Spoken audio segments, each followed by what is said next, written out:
Hi, my name is Lucy, and I'm a multidisciplinary artist. I'm a Black trans woman, and I live in Missoula, Montana.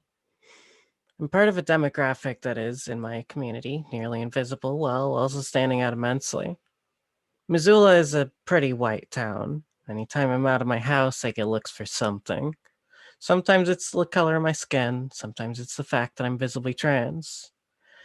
White people in this town have literally walked across the street to avoid being near me. Sometimes I do it first to avoid the whole ordeal. I once, while walking home with groceries, had a white woman walk into the street with her baby in a stroller just to avoid proximity, as if my presence was somehow dangerous to her.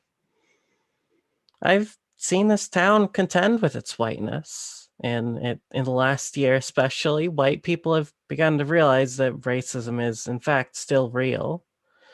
And yet, after the media stopped covering protests, they seem to have forgotten yet again that being Black and alive in this country is a daily battle.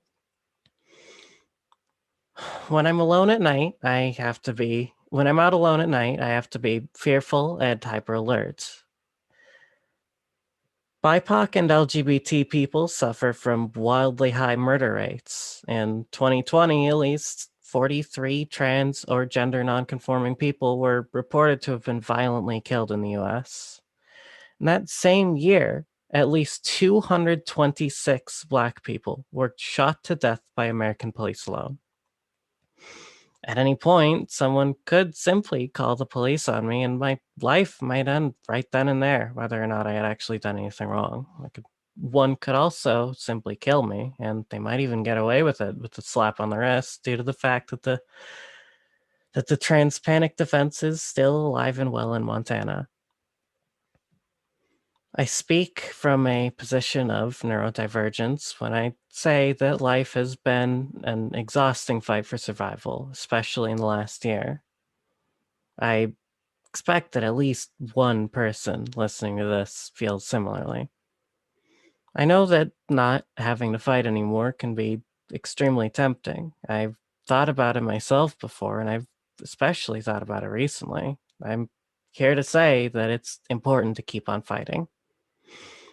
Keep fighting for the people you love. Keep fighting for the people who love you. Keep fighting for those who came before us and for those who will come after. Keep fighting out of spite for those who hate you. Keep fighting because the racists out there want you to stop. Keep fighting because the transphobes would love for you to add to the trans suicide rate. This last year has been extremely hard, and 2021 has started out in pretty dire straits as well. It may be looking kind of hopeless out there, but I have a message for everyone who can hear it. Hang in there, okay? Keep fighting, because I know you can, and I'll be over here continuing to fight too. We will make it out of this alive. We will claw our way to a day where we can exist in this world, in our country, unfearful and powerful. We will continue shaking the foundations of our nation, and we will see that bright day of justice emerge.